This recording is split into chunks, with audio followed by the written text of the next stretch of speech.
అర్ధరాత్రి సమయంలో ఉన్నట్టున్న ట్రైన్ పట్టాలు బాగిపోయింది. చుట్టూ భయంకరమైన అడవి. ప్రయాణికులు ఆందోళన పడుతున్నారు.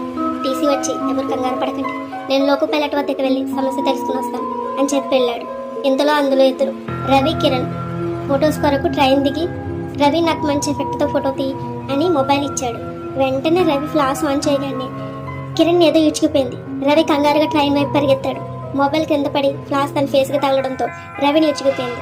లోపల ఉన్న ప్రయాణికుల వద్దకు టీసీ వచ్చి ప్రాబ్లం చెక్ చేస్తున్నారు. ఎవరు బయటకు దిక్కండి, ఎందుకంటే ఈ అడవిలో నుంచి నైట్ టైంలో బయలుదేరిన ట్రైన్ మనదే అని చెప్పి టీసీ లోకో పైలట్కి సాయం చేయడానికి వెళ్ళిపోయాడు.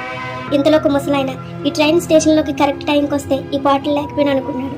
అందులో ఒక అమ్మాయి గాలి కోసమని విండో ఓపెన్ చేయగానే ఒక చెయ్యి ఆమెను బయటికి లాగిపోయింది. ఆ చెయ్యి చాలా భయంకరంగా పెద్ద పెద్ద గోర్లతో ఉంది.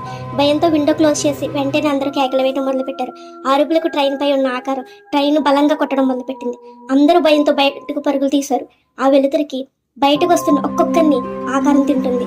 వెంటనే లోకో పైలట్ ని రిపేర్ చేసి ట్రైన్ ఎలాగైనా స్టార్ట్ చేయని టీసీ బయటికి వెళ్ళి అందరూ లోపలికి వెళ్ళండి అని వాళ్ళని బోగిలో పెట్టి లైట్ ఆపి బయటకు వచ్చాడు. అంతా నిశ్శబ్దం ఆవరించింది.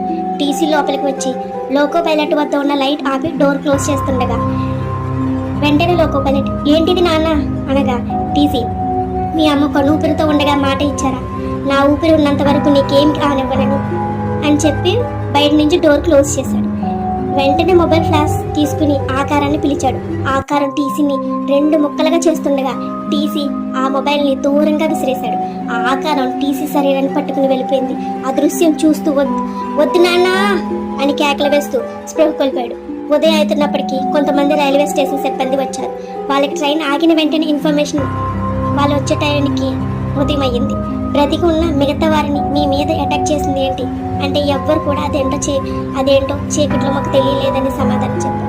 స్పృహ కోల్పోయిన లోకో పైలట్ ని హాస్పిటల్లో జాయిన్ చేసి తను విచారించిన యూస్ లేకుండా పోయింది.